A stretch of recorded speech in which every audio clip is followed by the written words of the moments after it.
Welcome to the TaeVi uals podcast, y'all. We got a special guest in the building. We have Miss Asia in the building. How you doing today? I'm good. How are you? I'm doing well. We come on here to talk about a lot of things, really to pinpoint on a black culture, black society. But I want to ask you, start off about letting the people get to know you a little bit and tell us a little bit about yourself, like age, where you're from, stuff like that. Okay. My name is ASIAMARIE. I'm 23. I was born in Dallas, Texas. I moved to New Orleans when I was 7, though, and I've been here ever since. Let's see. I went to East Jefferson, but I only went for my freshman year. Okay. And then my parents took me out of school because they were like super religious. So I ended up getting my GED. And then after that, I went to college a few times, but I never finished. A few times. A few times. I kept like switching my major. Okay. You say you got taken out of school in freshman year. Why would you taken out of school?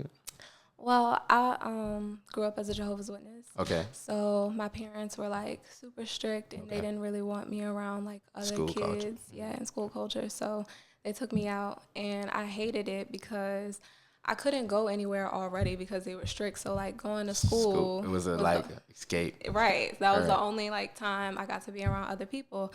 So when they took me out, I rebelled, and I was like, I'm not about to do like the homeschool thing. I was like, I'm gonna just get my GED when I turn 16, and that's what I did. Okay. Getting taken out of school were you kind of like influenced as you grew up strict? Like when you were in school, did you take up any influence that your parents would be like, see, that's why I don't want you going to school? Um, Was you in public school? yeah. Public. East Jefferson is public, yeah. No, not really. I mean, I was just doing like regular kid stuff, but I never was really getting in trouble or anything like that. How was it growing up Jehovah's Witness? Because I'm not too familiar with it. I hear a lot of people talk about it. I'm not familiar with it. Can you break that down for us? In my opinion, it's a cult. Okay. Basically, Straight up? yeah, pretty much. Like, it's just super strict. Like, they only want you like associating with other Jehovah's Witnesses. They don't want you going anywhere outside of the religion. And like for me, it was basically like I grew up in like solitary confinement pretty much because I just wasn't allowed to leave. They only wanted me to associate with other Jehovah's Witnesses, and there weren't any other kids like in the Kingdom Hall, so I didn't have anybody to associate with, and so I was just by myself the whole time, and it's pretty sucky. Straightforward. So saying that, how was the relationship with your parents if you ain't really like, I guess, the situation you were in, I guess, what they was pushing on you? Did you have a good relationship outside of that? So I love my parents, and I know that they love me, but I never felt like, I don't know, it's like we're close, but not really. Like, they don't really know me. Like, I don't feel comfortable talking to them about stuff. Even like when they try to like have conversations with me now that I'm older, I've realized that like I'll fidget when they're talking, or I won't like look at them in their eyes and stuff like that.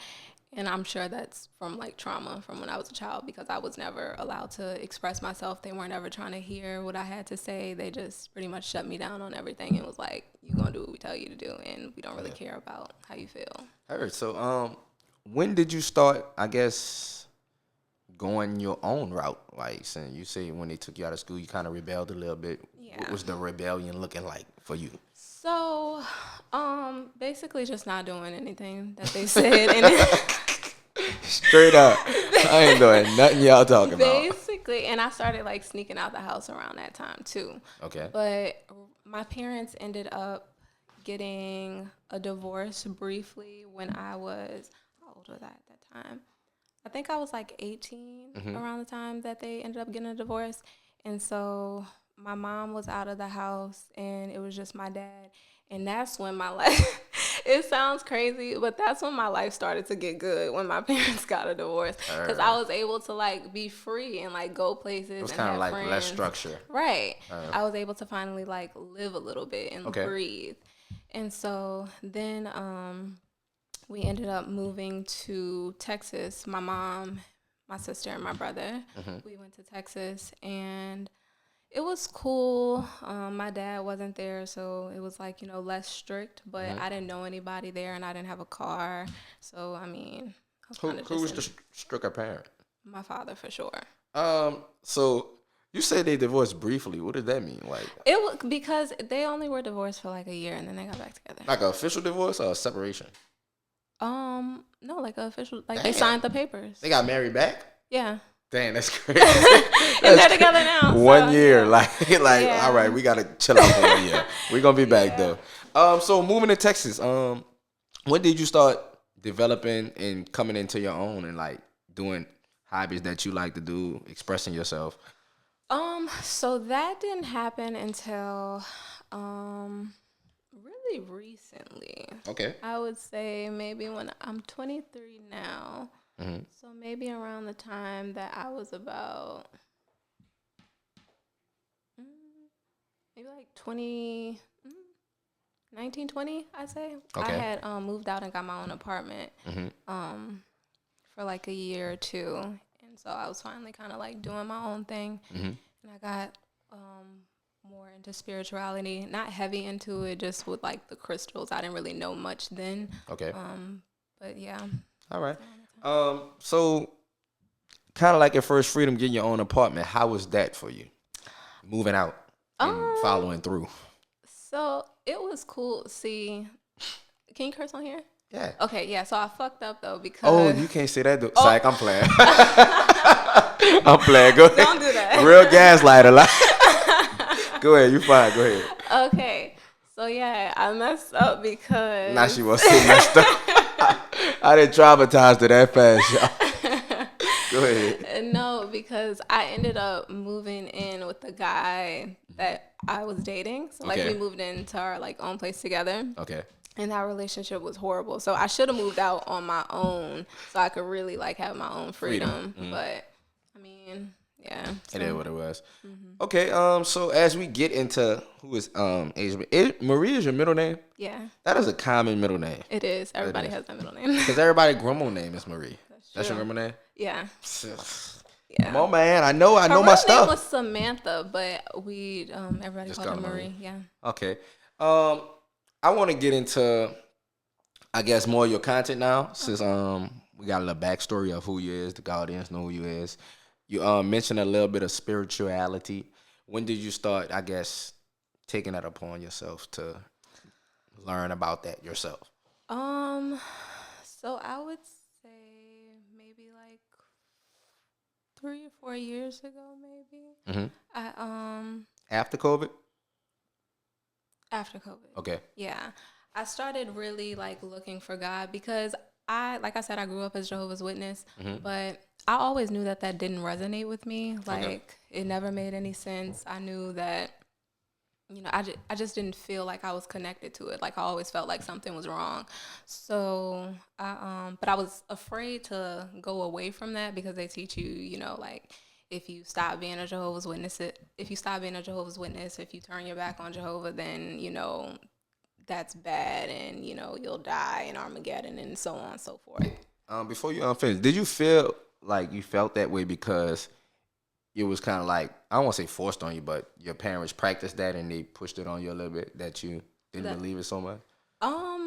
No, just the things that they were saying, like in the meetings, which is, what they call like the church. It just never made any sense. Like the Bible, it just didn't make sense to me. Okay. That alone. And then I also didn't like the fact that it was being forced on me. So. All right. Yeah. But so I started trying to like find God on my own.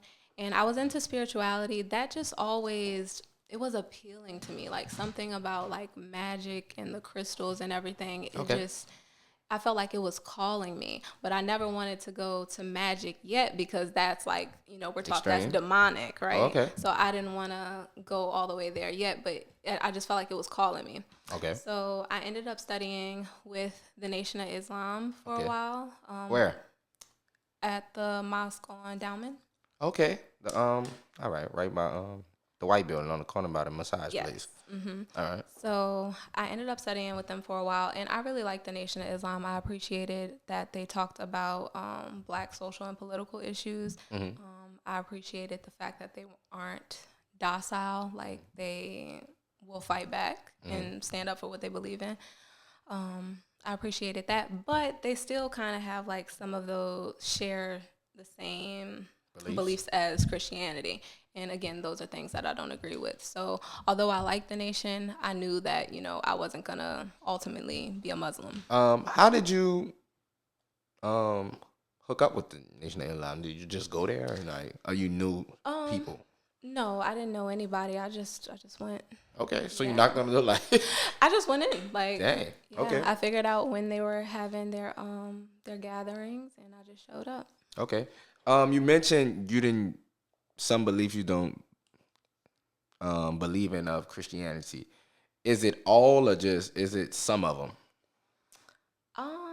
I just feel like the Bible is made up of somebody's perception, somebody's interpretation of life and how things should be. And I'm not really, I don't think that I should have to follow that. Okay.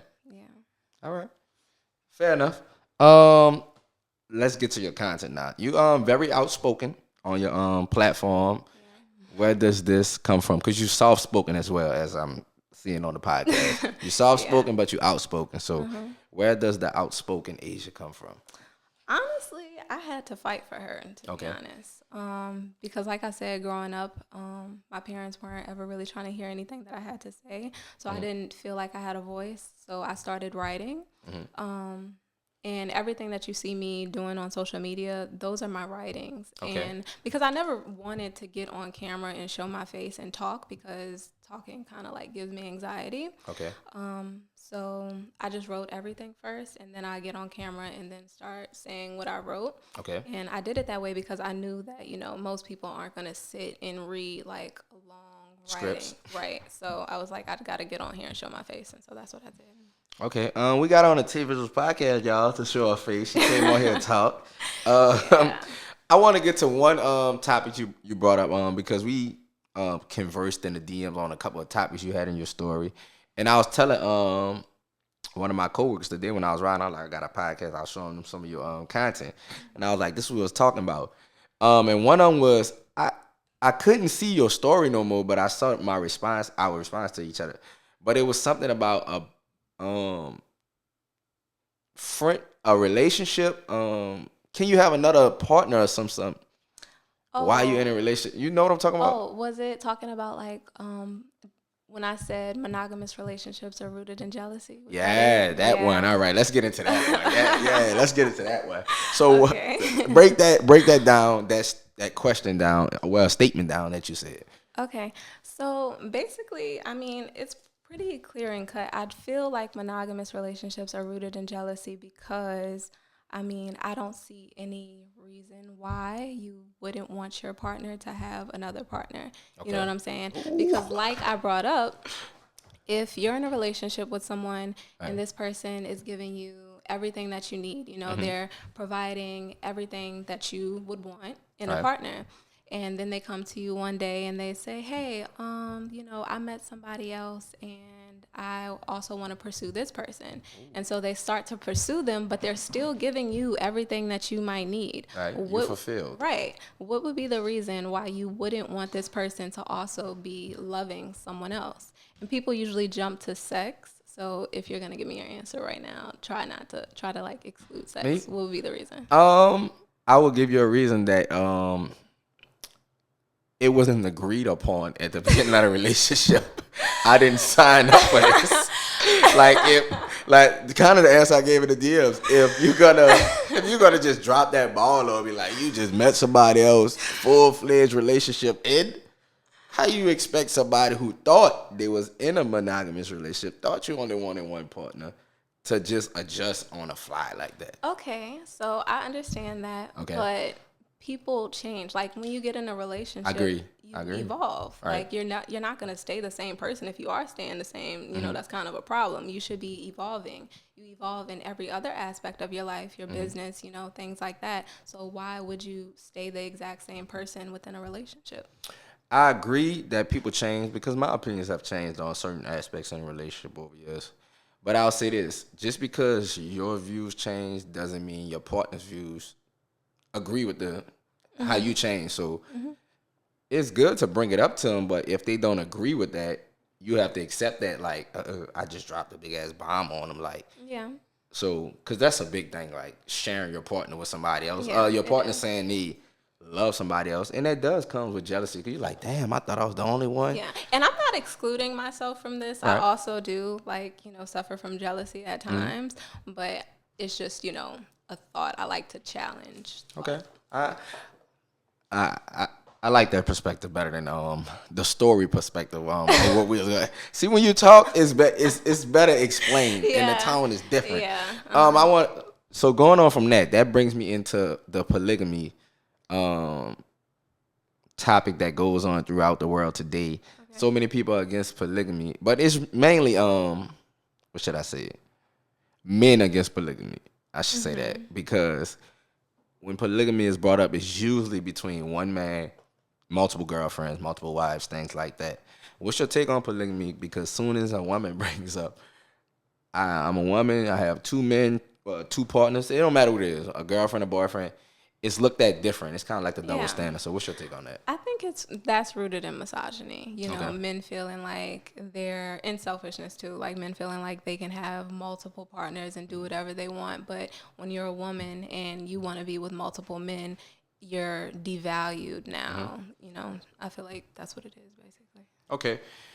Do you agree that men and women are different in any, I guess, when it comes to relationships? Because I was having this discussion. I have a lot of discussions outside of this podcast. Yeah. I need to bring them to the podcast with other men, and I hear a lot from other men that they feel like women want to be more like men nowadays. Do you agree with that? As in, like having multiple partners, as in being more like I guess independent, if you should say that. But what's your take on that? Women want to be more like men these days. I don't think that's what's happening. I do think women are having. I don't even know if I would say it's like a hyper independence. Okay. I think that okay. So we're coming from an era where women have relied heavily on men because women weren't allowed to, enter into the work field. And, we were barred from that. So you had to depend on a man to provide these things.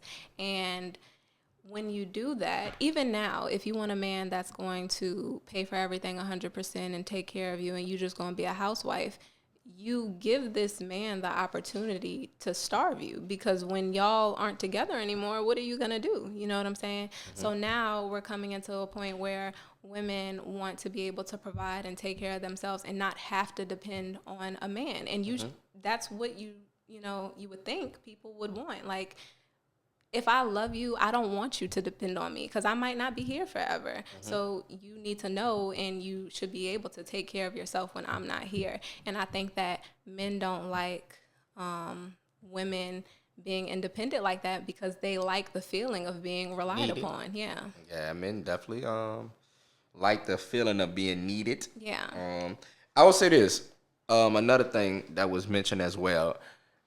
Do you feel that's just in black culture universal, what you just said? Because I'm gonna let you answer. Go ahead. I think it's pretty universal that that's happening. Yeah, I think it's universal. Okay. Because when you point to like, I want to point to like other cultures because we'll say their women, I don't know, work as much as the black women. Do you see that? Yeah. Well, okay. So in America, I think we are having more discussions about gender roles and what that looks like. Other cultures, it's clear and cut. Men do this, women do this, and there really is no wiggle room, and they really stand on that. It's not to be questioned over there. Here, we're more liberal, so we're exploring what these things look like. So it may be different a little bit because I think like I said, I think we're kind of exploring different avenues over here in America. Okay. What's your take on a man's role in today? And I just want to speak on our black culture, and the black man's role in today's relationships, or just in society in general. What do I think it should be, or what do I think it is? What do you think it is? And you can give your perception of what it should be. Um, What do you see out there in everyday life? what am I seeing? I think black men are really having a hard time with overcoming misogyny and hypermasculinity. Okay. And I understand why black men are so hypermasculine because again, we're coming from an era where this country has done everything in their power to emasculate black men. So you can tell, like, you can say anything to a black man. He'll feel like, oh, I feel like you're emasculating me. But they feel like that, like I said, because America has gone out of their way to take away their manhood. Even like with the lynchings, they'll go a step further and castrate black men, just to show that they aren't a man. Yeah. Right. So, I mean, I understand the hypermasculinity, but I think that we still need to work through it. What do you mean by hypermasculinity? Explain that a little bit. I just mean like... Is that rooted in like aggression, you should say? Yeah, I would say aggression. All right, for sure. What do you think it should be, in your perspective? I think that black men should start seeing black women as equal. Like we're not less than them, and like we all need to move forward collectively. Right. And if only black men are making progress, then we're not making progress. If only black women are making progress, we aren't making progress. So yeah, I think they need to see us as equal and listen to black women more when we're saying that we have certain issues with things, because it's hard to sit in that hot seat. And I'm not putting everything on black men. I'm just expressing this now because that's the topic that we're on. But, it's hard to sit in a hot seat and hear about the ways in which you've contributed to the destruction of our community and things like that. So I think that they need to be more open to that, hearing that and changing. Okay. While we still on this, we could talk to the topic of gender roles. You had a video on this explaining talking the difference of gender roles or gender wars. Yeah, Lord, what's going on? Tongue twisted. Roles and walls. What do you see between women and men on social media? Because it's every day. It's either men do this, women do this, kind of like what we was picking back in off of. And it's just a battle every day on social media between who's better, who cheats more, who this, that. It's always something. What's your take on the gender wars on social media? It's ridiculous. It's very repetitive. Yeah, and it's very regressive. Like, it's basically everyone is just getting on the internet and sharing their opinions and presenting them as facts. Yeah. Spewing out their trauma and presenting that as facts. You know what I'm saying? Facts. We're not getting anywhere. It's just pointing the finger at each other, saying it's your fault for this, or it's your fault for that. It's ridiculous. An outlook on social media and the impact it has on our generation. Do you think is it more positive or negative? Negative. In the long run, and negative. Why? Because one, most people are addicted to social media. It's creating an addiction. People are getting like a dopamine hit from it. And most of the things on social media are negative. Even with me, no matter how many times I click not interested, oh, I be hitting that thing. Get them off my shit on me. I be boom, boom, boom, boom. Me too. And it keeps popping up. It's so the comments, oh my God. To think that like that's the state of mind that people are in, and that's like who we interact with on the daily, like it's scary. And like you are what you consume.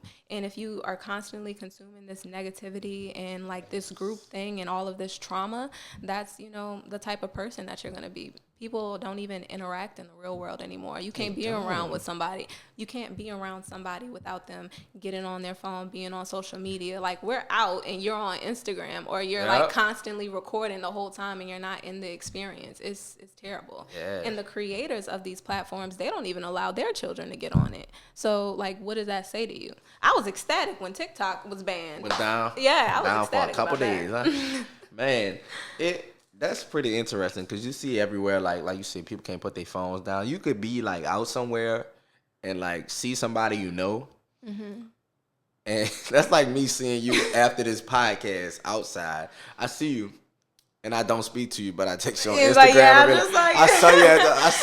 I just saw you out, man. Why you didn't speak to me? Obviously, she didn't see you. You saw her. Right. It's really crazy. And like, you go to like concerts. I get it, everybody want to record, but recording the whole damn concert, Exactly. like, goddamn, can you look at the person in real view? Yeah. So it's really crazy. Do you think it'll ever end, the social media? No, not unless they take it away. It ain't going away. It's gonna be something new. Yeah. Every time. If they do take it away, it'll be okay. So there are positive aspects of social media, Of course. like sharing real there's a lot of misinformation on social media, but sometimes there's information brought there that we wouldn't know because the news is trying to suppress it, and Definitely. so actual people come out and they speak about it, and then we get to know what's going on. So I could see them taking it away for that reason or something like that, but at the end of the day too, probably not, because they control the algorithm. So if they don't want you to see that type of content, they just gonna ban those people from posting it or suppress their content. Kind of like when Elon took over Twitter. I never seen an Elon tweet in my life until this man took over. It's like, I don't even follow him. It's like every time I open Twitter though, I see one of his tweets at the top. I've never had Twitter. Top of the top. You never had Twitter? No. You need to live there if you do your content like that. Twitter is I love Twitter only because of the funniness. I've heard it's a horrible place. Yeah, it is. It is horrible, but I don't interact with that. I just go on there for my laughs and my sports, and I get off there. I want to get to this. If social media wasn't there, how would you push out your content? So that's something that I've been thinking about a lot lately, because I don't want to just live my life on the internet or only speak on the internet. I want to be able to speak in person, and I want to be accessible to the community, and for people to be able to use me and to bring enlightenment to the community. So I don't know, maybe just speaking on like panels or something like that, or writing a book. I've been thinking about that lately, but yeah. Writing a book? Yeah. You're into writing. You Yeah. do poems. I saw a video of you doing a poem somewhere. Where was it? Was it Cafe was it Instable? I was Cafe on Instable? stage. Yeah. That poem was at where was I? Let me see. Studio B. Studio B. Where is Yeah. that located? I don't even know. I've only gone I'm there just like twice. Heard. When did you get into? Well, you say you write your stuff that you talk about on thing, but when did you get into putting into poetic form? So, it was never a conscious decision that I made. Like I said, I always wrote, and at one point in my life, everything that I was writing was just coming out in a poetic form. But then I stopped, and I couldn't write a poem to save my life. Okay. And I really wanted to, because I always go to the poetry events. I always listen to poems. It's a really beautiful art form. And so I really wanted to get back into it, and I just couldn't write that way anymore for some reason. But then one day I went to a poetry event. I believe it was at the Catalyst, and I heard them do a cipher of the If I Were a Poem. And I just left feeling like really inspired. I always feel super inspired after I leave like all of the poetry events that go on in the city. Okay. But I went to work the next day, and I just spent that whole day at work writing the poem, and that's how I got that one. And I think I've written one more poem after that, and I haven't written another one since. I don't think a lot of people call me a poet. I think that it depends on how you define poetry. I don't really see myself as a poet, though. I'm more of just a writer. I think people define you as a poet because of how you speak. Oh, yeah. It's like a Janae angle. I've heard that before. A lot of people compare me to her. That's Yeah, funny. that's why they think you're a poet. Straight up. I want to get to more of your content. Another video that I seen on your page was the pop the balloon. Active. The pop the balloon and your disgust with it, if I should use that word, if that's appropriate. That's Um, amazing. why don't you enjoy the pop the balloon content that's out there? Because I find nothing entertaining or funny about people, black people especially, All right. degrading each other and picking apart our features and saying, I don't like this about you, or, you know, like basically just sitting there degrading each other. I don't think that's funny in any way, shape, or form. Okay. What do you say about I'm playing devil's advocate. What do you say about the people who do find a fling a relationship out of that though? Of the show? Might find you Man, look, long partner. I understand like wanting to create a show for love and for people to find a partner, but at the end of the day, you control the show. You control the narrative. Yes. You can control and say, hey, y'all can get on here, but don't, you know, degrade each other, Right. like, and stuff like that. So she know what she doing. Yeah, when I watch the show, it's always one person that's handpicked to be like the viral person, like to make crazy comments. I just do like crazy things or be extra like with the balloon or something like that. It's like they step on the balloon or somebody come up, nah, you ain't for me, like Right. you ain't living right. Right. So they gotta add a little bit of flair. It just a new one got a spinoff has just been put on Netflix. I saw that. So goofy. And- I didn't actually watch the show on Netflix. I just saw that they were putting it on there. I watched like 10 minutes of it. How was it? It was horrible. It was totally like Hollywood. And just funny. It wasn't really like about love. Speaking of love, what are the best ways to find love in today's world? Meet new people. Cause you say we in social media, a lot of people just sliding in DMs left and right. Yeah. Where's the real people in their interaction? Where can you find that at? That people want to know. I would say, I don't even know if I would say like go out looking for it. You know what I'm saying? I would say kind of let it come to you. If you're vibrating on the frequency of love and you're living your life and you're happy, I think eventually it'll come to you. But I think if you are going to go looking, you should probably hang out in places where the type of people or the type of person that you want to find, that's where they would hang. So, like, I don't know, the library or something. I've been super into books lately. So. You a library person? Because I sure was about to ask you, where do you hang out? Yeah, I like the library a lot. What library?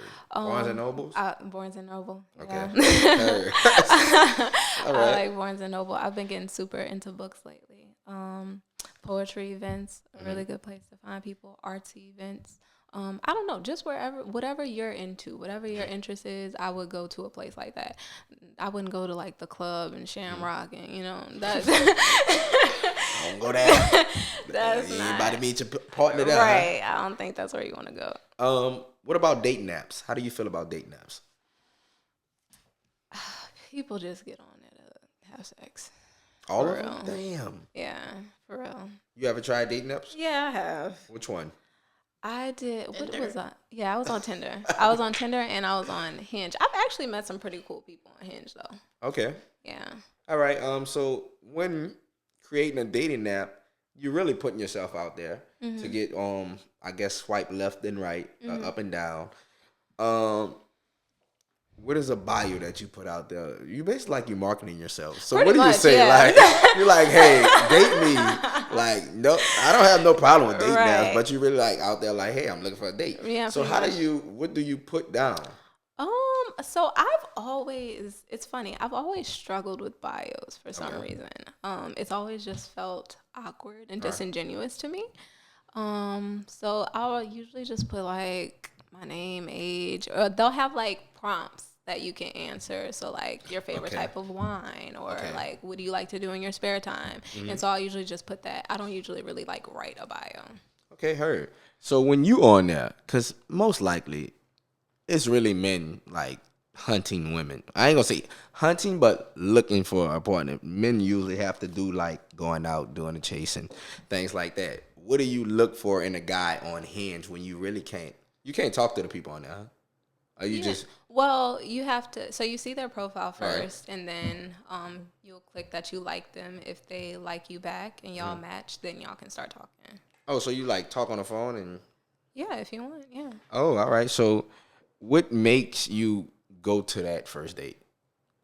After you see the person, what So does the phone call have to match the face and the vibes? So I actually, funny enough, voices matter to me. No, I swear. I They bet. really do. I don't know what it is. But I don't know. I feel like, okay, so spiritually, I feel like, you already know the people that you're going to date. Like you already planned that before you incarnate to earth. And I feel like there are certain things that you and that person discuss of what's going to make you recognize them when you get down here, because once you incarnate to earth, you forget, everything that happened in the spirit realm. And so you have to have something that's going to make you recognize this person when you come down here. And so I think voices is one of the things that I chose to like recognize people. And so I like deep voices, and I don't really like accents. Okay. But I like to meet people pretty quickly, like when we're like texting or like when we first start talking, because I need to see the vibe in person.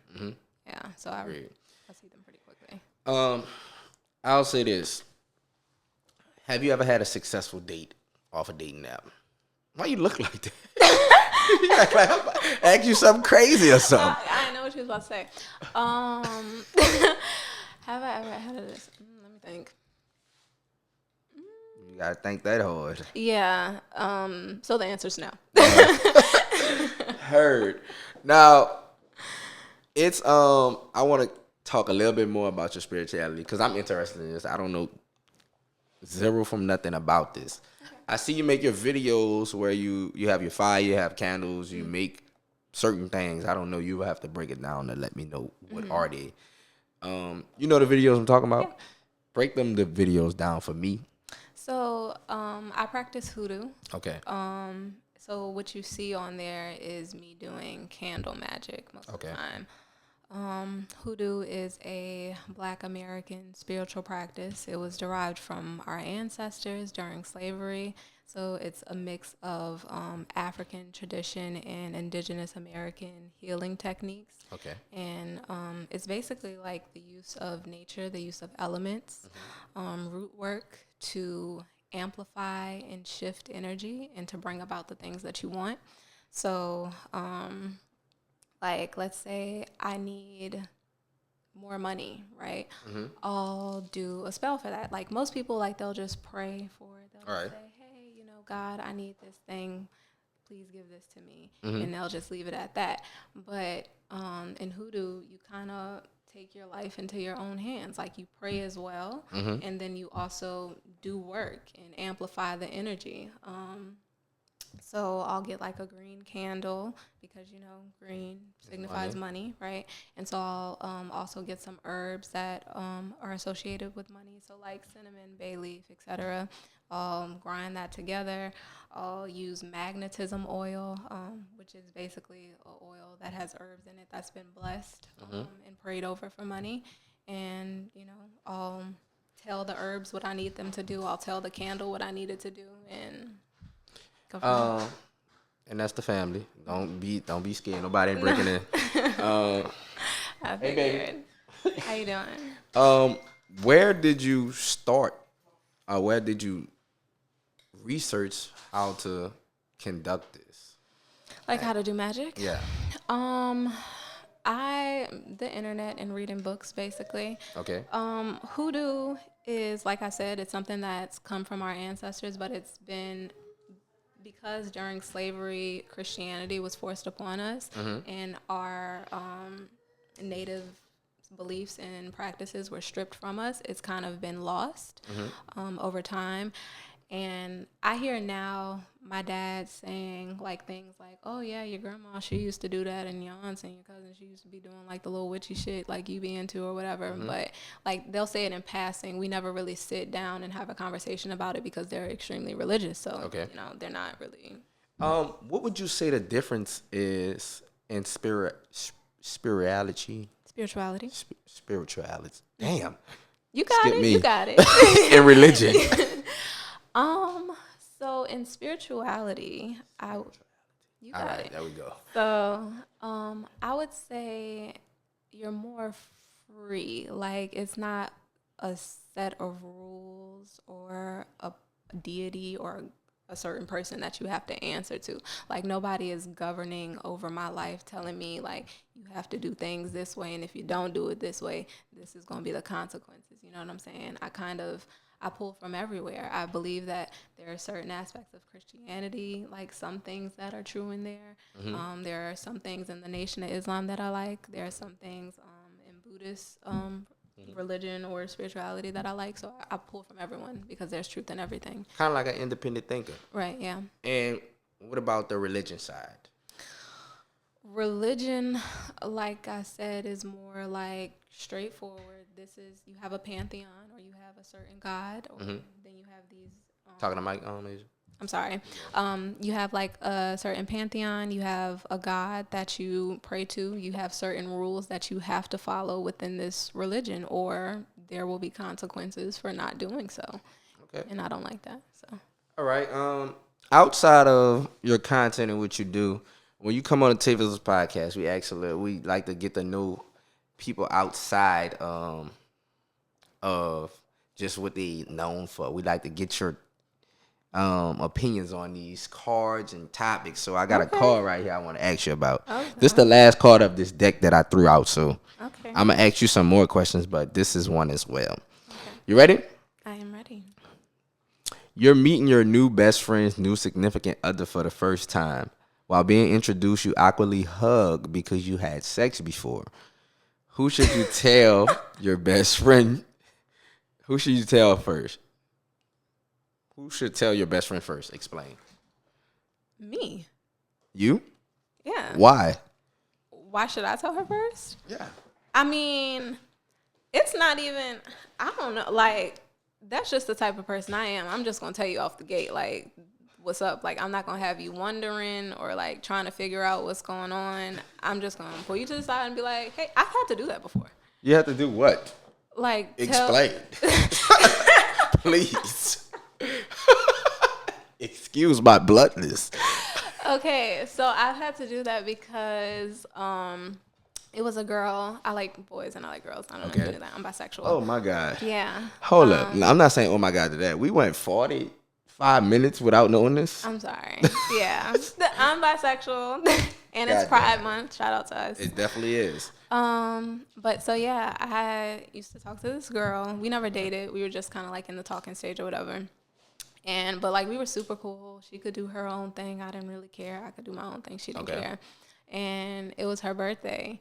And she had a party at her house. It was originally supposed to be all girls, but you know, niggas ended up coming over or whatever. Okay. And heard the niggas. So she gives this, like, somebody knocks on the door and she gives this like announcement, and she's like, hey y'all, you know, this guy, I've been like in love with him since like kindergarten or whatever, like, you know, this my dude or whatever, but not like they dating, but like, you know, this is just somebody it's I like guess she lust over. Right, and they like, I guess, keep in contact over time or whatever. He walks to the door. It's a guy that I used to talk to. I'm like, oh goodness. And so, what happened after that? So we ended up going throughout the party or whatever. I think we all ended up kissing too. All three of y'all? Yeah. And then I ended up pulling her to the side because I think he wanted to like have double up. Right. And so I was like, I'm not really trying to do that. If y'all want to, that's perfectly fine. But by the way, let me tell you, I used to like talk to this guy, right? I was like, we never dated or anything, but we used to talk. If y'all want to, go do your own thing, that's fine, but I don't want to be a part of it. And she was like, oh, no, that's fine. Like, I ain't really worried about him, whatever. That was it. Yeah, but I'm going to tell you right off the bat. When he came in, y'all acknowledge each other? Or y'all I didn't think he was going to. I wasn't going to say nothing. Like, I wasn't going to acknowledge him. I hadn't seen him in forever, so I wasn't going to acknowledge him. Okay. But he came over and hugged me, and I hugged him back, and that was it. Is it a time limit for things like that? Say, like, you talked to the guy 7 years before. Well, you're only 23 now, so it ain't. We ain't counting teenage things. Yeah. But say, well, yeah, is it a time limit on things? Like, if you 30 and you talk to a guy when you're 22 and your friend brings him around like, hey, this is my boyfriend, do you tell her like, yeah, we dated 8 years ago or something like that? Why? Why wouldn't I? Why would I keep that as a secret? I'm not just saying it's a secret, but it never came up. It's like... no. See, I like people to know things just straight off the bat, because then, when she does figure out down the line, she might feel like, oh, well, why didn't you tell me? Were you trying to hide this or be sneaky or whatever? So I just like things to be out in the open. Here's this information. Do with it as you please. When did they break up for that? Why would they? I mean, that's on them. I don't know. People don't like dating. That's true. Their friends, whoever their friends dated, so she might be super in love with the guy, but you tell her and she like, I can't do it no more. Hey, I mean, look. Just because you had to let them know over an 8-year fling. I would feel wrong if I didn't do it. Right. I'm not saying you're wrong. I'm just playing the other side. No, I understand. I tell them too. I tell my body too. Yeah, bro, me and her. Right. Yeah, I would feel wrong if I didn't say anything. Okay. So I would just say it. I ain't mad at that. A couple more times before we get Asia out of here. Family history. It seems like you learned a little bit about your family history, I guess. Just in passing, like you said, how important is knowing your family history in today's world? When really the school system is really trying to like strip the little they do teach about Black history. Yeah. It's extremely important. We have entered into an era where the elders are just not talking to these young people anymore. Like, they're not passing on the stories. Like I said, everybody's in their phone. Even the older people. Like, they talk shit about the younger generation, but even them, they're on the apps too. And we're not sharing stories. And that's really important, because if you don't tell them what's happening, what has happened, then that leaves room for white people to paint the narrative and tell them what's going on. You know what I'm saying? And that's why everybody's running around confused and trying to compare notes, because we weren't talking to each other. So our history can easily be lost. Our spirituality, like hoodoo, can easily be lost if we're not communicating with each other and if we're not teaching our young. Have you ever took the African ancestry test? I don't really what believe you think in about that. it? Nah, I don't believe in that. Why not? I don't trust anything that they do, to be honest. I don't. It's ran by your Blacks, though. I'm sorry? It's ran by Blacks, though. Africans, to be exact. It's not the ancestry test. It's the African ancestry test. Oh, okay. Yeah, it's ran by a real, like, all Blacks, kind of. Oh, okay. You gotta check it out. You gotta look on the Instagram. I'm thinking about doing it, because I don't know too much about my family heritage. Oh, look. I mean, I ain't with it. Yeah, I'm kind of skeptical about that. Okay. You have any new content that you're gonna be releasing soon? Any new content? Do you plan it? Not really. I kind of just talk about whatever I feel in that moment. I try not to create like mindless content, and I try not to force things, because if it's a topic that I might be interested in, but I just don't feel like writing about at that moment, it's not going to come out good. So okay, I don't really plan it. I only asked one question from the cards. I got a couple more as well. Okay. I asked my last guest this. I want to get your this take. I asked my last two guests this. I want to get your take on this answer. I kind of think I know where you're going though, based off your previous answers. Can you cheat on someone you're in love with? Can you cheat on somebody you're in love with? And explain, yes. Yes, you can cheat on somebody that you're in love with. I think that people cheat for many different reasons. Please lay them out. Let me just be very clear right now when I say this. I do not condone cheating. Okay. But I will say that I think that I heard someone say that people are with their side chick or their side dude who they wish they could be in their relationship. So I think a lot of the times people are in relationships and Hold up, break that down one more time. Say that one more time. people are with their side chick and their side dude who they wish they could be in their relationship. Meaning like they're their truest selves with these people. Okay, because they're free. Right. Okay. All right, go ahead. And I think that's true. I think that a lot of the times people are hiding certain aspects of themselves or trying to suppress certain aspects of themselves that their partner doesn't like. And it eats away at them. Right. And so they, go off looking for something else so that they can express that and be Let free. it out. Right. They say let the tiger out. Right. Instead of, having a conversation with your partner and saying, okay, I like this thing, you don't like this thing. How can we meet in the middle? Right. And so that way I'm not feeling suppressed and you're not feeling like disrespected or, whatever the case may be. I feel like it could be that. And a lot of times people just don't want to be monogamous and don't want to admit that. I think that's what it is. Okay. Would you ever be in a monogamous relationship? Yeah. Fine.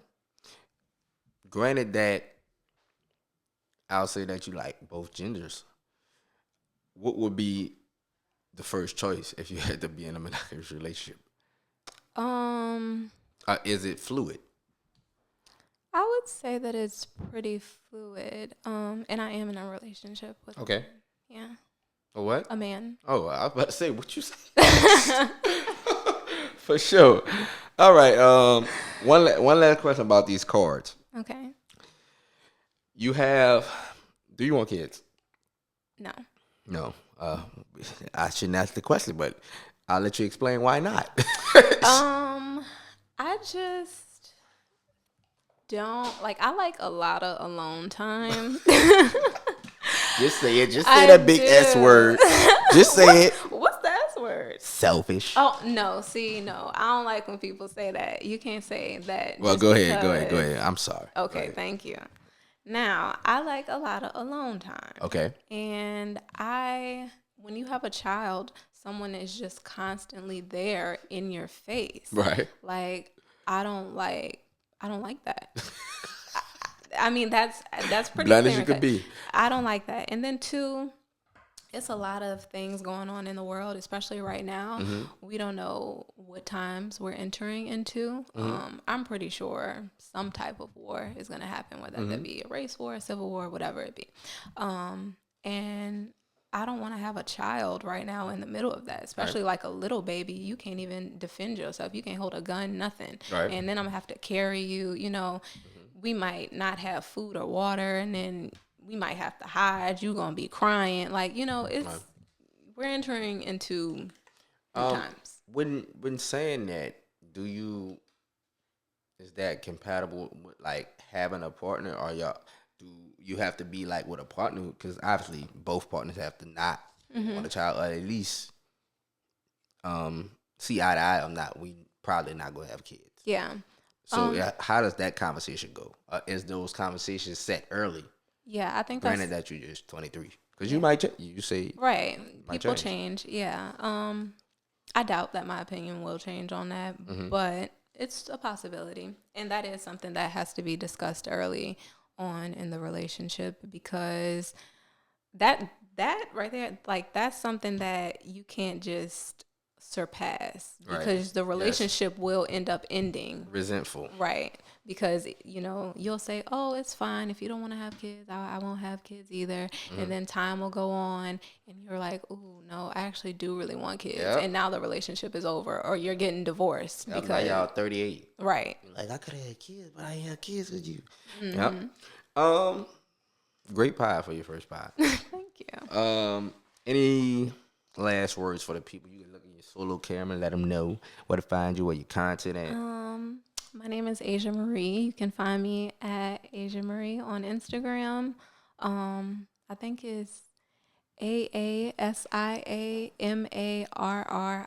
if I'm not mistaken. There and on TikTok. Those are the only two platforms that I'm on, but I'm more active on Instagram, which might change because Instagram is a pretty sucky platform. Yeah, they'll show your post from 8 years ago. Oh, no, so Right? goddamn, I'm like, fuck, only 4% of your followers see posts. I But know. this is the TaeVi uals podcast, y'all.